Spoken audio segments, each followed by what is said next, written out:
Good afternoon, everybody. My name is Voleti Manivemraju. My trade electrician. Admission number 2034. Qualification is ITI plus apprenticeship. I am coming in Andhra Pradesh, Krishna district నుంచి వచ్చాను. Yesterday I tell about DC motor construction గురించి తెలుసుకున్నాం. DC motor అంటే ఏంటి, దాని యొక్క parts ఏంటి, వీళ్ళని కూడా నేను తెలుసుకున్నాం. అయితే ఈరోజు ఉదాహరణ, మనం బైక్ని యూజ్ చేస్తాం రోజు. ఆ బైక్ని స్టార్ట్ చేసేప్పుడు ఏం చేస్తామంటే, ఫస్ట్ గేర్ వేసి, తర్వాత కొంత దూరం మూవ్ అయిన తర్వాత, ఫస్ట్ గేర్ వేసిన తర్వాత మూవ్ అయిన తర్వాత రెండో గేర్ వేసి దాని వేగాన్ని పెంచుకుంటూ 3, 4 అలా పెంచుకుంటూ వెళ్ళిపోతూ ఉంటాం. మళ్ళీ దాన్ని మళ్ళీ ఆఫ్ చేయాలంటే ఏం చేస్తామంటే, మళ్ళీ రిటర్న్ వచ్చేస్తూ ఉంటాం అన్నమాట. అంటే 4, 3, 2 అలా బైక్ని యొక్క వేగాన్ని తగ్గించుకుంటూ వస్తాం. అట్లాగే డీసీ మోటార్ని స్టార్ట్ చేయాలంటే, అది మొదట్లో హై కరెంట్ తీసుకుంటుంది కనుక దాన్ని తగ్గించి దేని తగ్గిస్తామంటే రెసిస్టెన్స్ ద్వారా తగ్గిస్తాం అన్నమాట. ఆ రెసిస్టెన్స్ ద్వారా తగ్గించి దాన్ని రన్ చేయడానికి మనం ఏం వాడతామంటే 3 పాయింట్ స్టార్టర్ వాడతాం అన్నమాట. ఆ 3 పాయింట్ స్టార్టర్ మన ఈరోజు చెప్పిన టాపిక్ ఏంటంటే 3 పాయింట్ స్టార్టర్. అసలు 3 పాయింట్ స్టార్టర్ అంటే ఏంటి, దాని యొక్క కన్స్ట్రక్షన్ ఏంటి, దాని యొక్క వర్కింగ్ ఏంటి అని తెలుసుకుందాం ఈరోజు. డెఫినేషన్ రాసుకుంది. అంటే 3 పాయింట్ స్టార్టర్ అంటే, ఈ స్టార్టర్లో LOFA అని 3 టెర్మినల్స్ ఉంటాయి కనుక దీన్ని ఏమంటామంటే 3 పాయింట్ స్టార్టర్ అంట. అదేంటి కదా, రాసుకోండి, డెఫినేషన్ రాసుకోండి.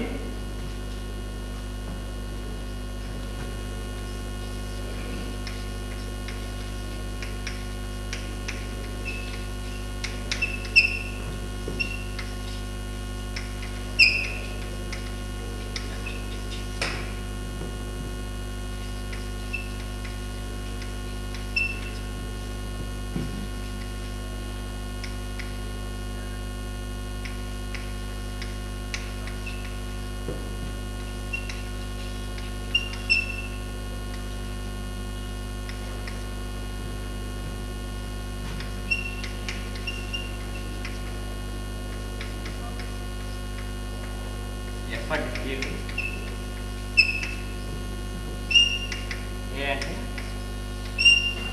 ఆర్మేచర్,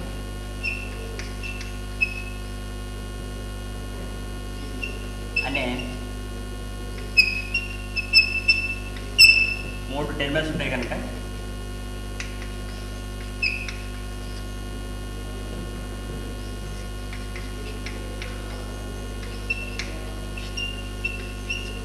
దీనిని 3 పాయింట్ స్టార్టర్ అంటారు.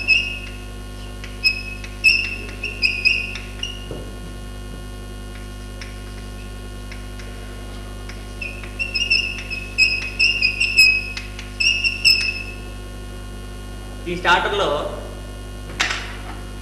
స్టార్టర్లో ఎక్స్టర్నల్ కనెక్షన్ కోసం ఎల్ అంటే లైను, ఫీల్డ్, ఆర్మేచరు అనే 3 టెర్మినల్స్ ఉంటాయి కనుక దీన్ని 3 పాయింట్ స్టార్టర్ అని అంటాం.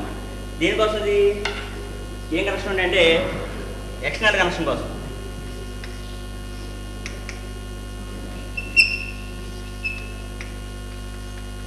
ఎక్స్టర్నల్ కనెక్షన్ కోసం ఉంటుంది కనుక మనం దీన్ని 3 పాయింట్ స్టార్టర్ అని అంటాం. అయితే 3 పాయింట్ స్టార్టర్ గురించి దీని యొక్క కన్స్ట్రక్షన్ ఏంటి, దీని పార్ట్స్ ఏంటంటే, కన్స్ట్రక్షన్ ఏంటంటే దీంట్లో హ్యాండిల్ అని, తర్వాత రెసిస్టెన్స్ అని, తర్వాత ట్యూబ్స్ అని, తర్వాత NVC అంటే నో వోల్ట్ కాయిల్, OLC అంటే ఓవర్లోడ్ డిలే అని పార్ట్స్ ఉంటాయి. ఈ పార్ట్స్ చూడండి ఇక్కడ కన్స్ట్రక్షన్లో. ఇది రెసిస్టెన్స్, ఇది హ్యాండిల్, తర్వాత ఇది NVC, OLC. ఈ OLC అనేది దీని యొక్క పార్ట్స్ కన్స్ట్రక్షన్ రాసుకోండి, ఒకసారి చెప్తాను.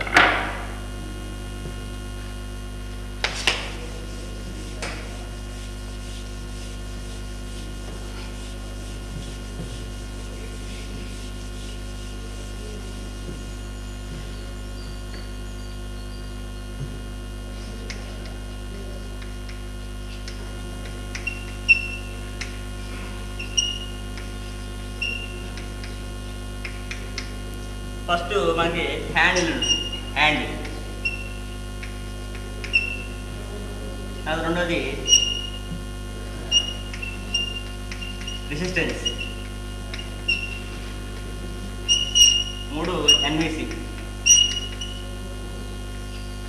4 ఓఎల్సి ఆర్ ఓఎల్ఆర్. అంటే ఓఎల్సి అంటే ఓవర్లోడ్ కాయిల్ లేదా ఓవర్లోడ్ రిలే.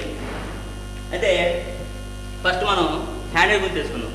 హ్యాండిల్ అంటే ఏంటంటే ఇది బ్రాకెట్ ఐటమ్ తయారవుతుంది. ఈ హ్యాండిల్ ఉంది కదా, ఈ హ్యాండిల్ అనేది బ్రాకెట్ ఐటమ్ తయారయ్యి ఈ మోటార్ని ఆఫ్ మరియు ఆన్ చేయడానికి ఈ హ్యాండ్ అనేది యూజ్ చేస్తాం అన్నమాట. తర్వాత రెండోది రెసిస్టెన్స్. ఈ రెసిస్టెన్స్ అనేది ఈ హై కరెంట్ని మనం ఏం చేస్తుందంటే నిరోధిస్తుంది అనమాట. ఈ హై కరెంట్ అనేది ఈ రెసిస్టెన్స్ ద్వారా తగ్గించుకోవచ్చు. తర్వాత ఈ రెసిస్టెన్స్ యొక్క మెటల్ ఏంటంటే నిక్రోమ్. ఈ రెసిస్టెన్స్ యొక్క మెటల్ నిక్రోమ్ తయారైన రెసిస్టెన్స్ అనమాట. తర్వాత ఎన్విసి. ఎన్విసి అంటే ఇది ప్లాస్టిక్ అంటే పీవీసీ లేదా ఫైబర్ బాబిల్ తయారవుతుంది. ఈ బాబిల్ మీద ఇది సూపర్ ఎనామిల్ కాపర్ వైట్తో దీన్ని తక్కువ టర్మ్స్ చుడతారు కాబట్టి దీనికి మ్యాగ్నెట్ ఫ్లక్స్ అనేది ఎక్కువగా ఉంటుంది అన్నమాట. తర్వాత ఓఎల్సి అంటే ఓవర్లోడ్ రిలే. ఓవర్లోడ్ రిలే అంటే ఇది కూడా ప్లాస్టిక్ బాబిల్ మీద ఫైబర్ బాబిల్ మీద కానీ చుట్టూ ఉంటుంది. ఇది ఎక్కువ టర్మ్స్ ఉంటుంది అన్నమాట. ఎక్కువ టర్మ్స్ థిక్నెస్ అనేది ఎక్కువగా ఉంటుంది కాబట్టి ఇది కూడా మనకి ఫ్లక్స్ అనేది ఎక్కువ రిలీజ్ చేస్తున్నాం. హ్యాండిల్ అనేది మెటల్ ఏంటంటే బ్రాకెట్. తర్వాత resistance of metal nichrome.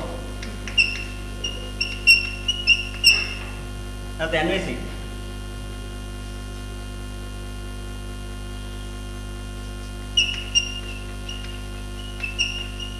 Super enamel copper wire. OLC అంటే హై కరెంట్ డ్రాప్.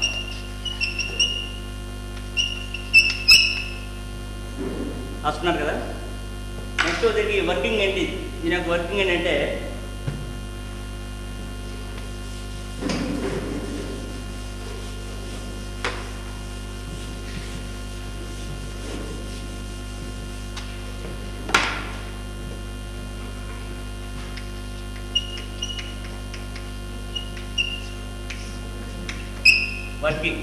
వర్కింగ్ అంటే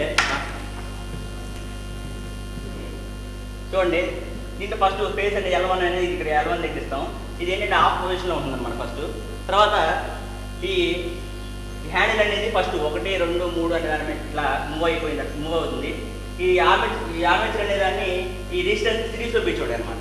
ఈ రెసిస్టెన్స్కి ఈ ఆర్మేచర్ అనేది సిరీస్లో బీచోడు కనుక ఇది.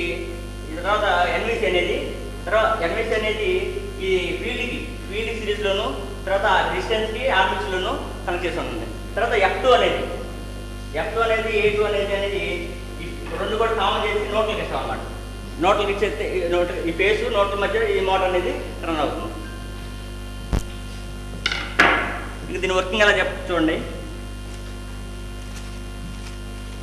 ఇది 3 పాయింట్ స్టార్ట్ యొక్క నమూనా ఇది. అయితే ఈ 3 పాయింట్ స్టార్ట్ అనేది ఫస్ట్ మన ఫేస్ అనేది ఇక్కడ ఇచ్చినప్పుడు ఈ 3 పాయింట్ స్టార్ట్ అనేది మనం ఆఫ్ పొజిషన్లో ఉంటుంది అనమాట. ఫస్ట్ ఆఫ్ పొజిషన్లో ఉన్నప్పుడు ఈ 3 పాయింట్ స్టార్ట్ ఫేస్ ఇస్తాం. ఫేస్ ఇచ్చినప్పుడు ఈ ఓఎల్సి నుండి 3 పాయింట్ స్టార్ట్ రన్ అవుతుంది. అది ఎలా చేస్తారంటే 1, 2, 3 అలా రన్ చేసుకుంటూ పోతే ఇక్కడ మ్యాగ్నెట్ ఫ్లక్స్ అనేది రిలీజ్ అయ్యి ఈ కాయిల్ అనేది ఎలా ఉంటుందంటే ఫ్లక్స్ అనేది రిలీజ్ చేస్తుంది అనమాట. ఫ్లక్స్ రిలీజ్ చేసినప్పుడు లాస్ట్ పాయింట్ వచ్చినప్పుడు ఈ హ్యాండ్ అనేది అట్రాక్ట్ అవుతుంది అనమాట. అట్రాక్ట్ అయిపోయి కాన్స్టెంట్గా ఉండిపోతుంది. అట్లాగే ఈ మోటార్ దగ్గర కానీ లేకపోతే మోటారు హై కరెంట్ తీసుకున్నప్పుడు కానీ లేకపోతే మోటార్లో ఏమైనా ఫాల్ట్ వచ్చినప్పుడు కానీ ఈ యొక్క ఓఎల్సి అనేది ఈ ఓఎల్సి ఉంది సరే, ఈ ఓఎల్సి అనేది ఎక్కువ ఫ్లక్స్ అని రిలీజ్ చేసి ఈ యొక్క లివర్ని అట్రాక్ట్ చేస్తుంది అనమాట. అట్రాక్ట్ చేసినప్పుడు ఏమవుతుంది, ఈ లివర్ అనేది పైకి లేస్తుంది, ఇట్లా అట్రాక్ట్ అవుతుంది. అట్రాక్ట్ అయినప్పుడు ఇక్కడ ఈ ఎన్విసి నుంచి వచ్చిన 2 పాయింట్స్ ఎండ్ పాయింట్స్ ఉంటాయి. ఈ ఎండ్ పాయింట్స్ 2 కూడా షార్ట్ అవుతాయి. ఆ షార్ట్ అవడం వల్ల ఏమవుతుందంటే ఈ మ్యాగ్నెటిజంగా ఉంది కదా, ఈ మ్యాగ్నెట్ అనేది డిమాగ్నెట్ అవుతుంది అనమాట. అంటే మ్యాగ్నెట్ అనేది కోల్పోతుంది, అంటే అయస్కాంతత్వం కోల్పోతుంది అనమాట. కోల్పోయినప్పుడు హ్యాండ్ అనేది ఏమంటే రిమూవ్ అయిపోతుంది అన్నమాట. మళ్ళీ సేమ్ పొజిషన్గా ఆ పొజిషన్లోకి వచ్చేస్తుంది అనమాట. ఇది దీని యొక్క వర్కింగ్ ప్రిన్సిపల్. తర్వాత దీని యొక్క మెయింటెనెన్స్, దీన్ని ఎలా మెయింటైన్ చేయాలి ఏంటనేది చూడండి.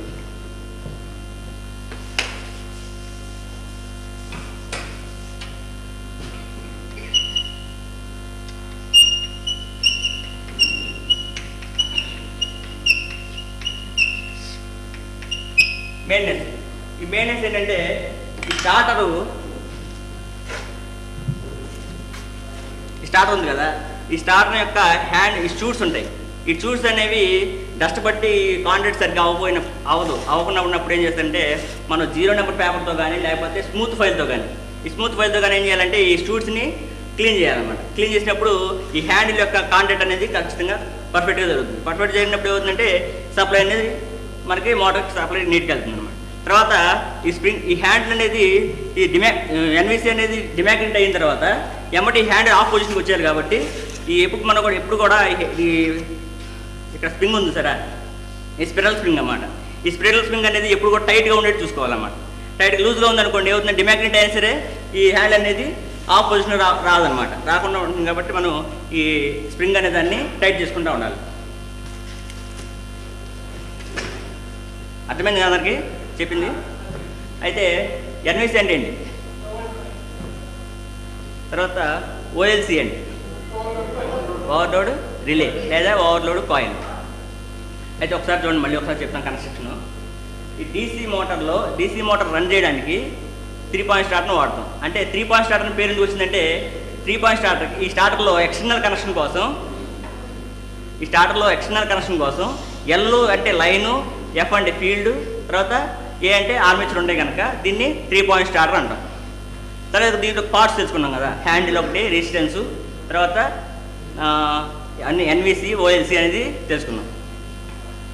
ఇంకా వర్కింగ్ ప్రిన్సిపల్ ఏంటి, ఇది ఎక్కువగా హై కరెంట్ తీసుకుంటుంది కనుక దాన్ని రెసిస్టెన్స్ ద్వారా తగ్గించి ఆ మోటార్ రన్ చేయడానికి ఏం చేస్తామంటే ఈ 3 పాయింట్ స్టార్టర్ అనేది ఉపయోగిస్తాం. దీని మెయింటెనెన్స్ ఏంటంటే ఈ షూట్స్ అనేవి మనకి క్లీన్గా ఉండడానికి 0 నెంబర్ పేపర్తో కానీ లేకపోతే స్మూత్ ఫైల్తో కానీ దీన్ని రఫ్ చేస్తే నీట్గా ఇది అవుతుంది అనమాట. తర్వాత క్వశ్చన్ చూడండి, వాట్ మెటల్ ఆఫ్ రెసిస్టెన్స్ చెప్పండి. మెటల్ యొక్క రెసిస్టెన్స్ ఏంటి? రెసిస్టెన్స్ యొక్క మెటల్ ఏంటి? తర్వాత ఈ షూట్స్ అనేవి ఏ నెంబర్ పేపర్తో క్లీన్ చేయాలి? 0 ఫైల్తో కానీ 0 నెంబర్ పేపర్తో కానీ క్లీన్ చేయాలి. తర్వాత రేపు వచ్చే క్లాస్లో రాసుకోండి. 3 పాయింట్ స్టార్టర్ని బొమ్మ గీసి దాని యొక్క కన్స్ట్రక్షన్ ఏంటి, దాని వర్కింగ్ ప్రిన్సిపల్ ఏంటి అని రేపు వచ్చే క్లాస్లో అవి 2 రాసుకోండి. తర్వాత మనం ఇంకా ఎక్కువ సమాచారం కావాలన్నా లేకపోతే ఇంకా ఇన్ఫర్మేషన్ ఇంపార్టెంట్ పాయింట్స్ కావాలన్నా మనం ఏం చేస్తారంటే మెహతా గుప్తా కానీ లేకపోతే ఏ నలవాణి కానీ వెంకట్రావు గారు రాసిన బుక్ కానీ దాన్ని రెఫర్ చేసి దాంట్లో నుంచి ఇంపార్టెంట్ పాయింట్స్ ఎత్తికి ఆ యొక్క ఎస్టిమేట్ రాస్తారండి. తర్వాత రేపు మనం చెప్పుకునే లెసన్ ఏంటంటే బ్రేకర్స్ అంటే దాంట్లో టైప్స్ అంటే సర్క్యూట్ ఏసీబీ అంటే air circuit breaker, oil circuit breaker, వీటి గురించి రేపు తెలుసుకుందాం. రేపు వచ్చే క్లాస్ తెలుసుకుందాం.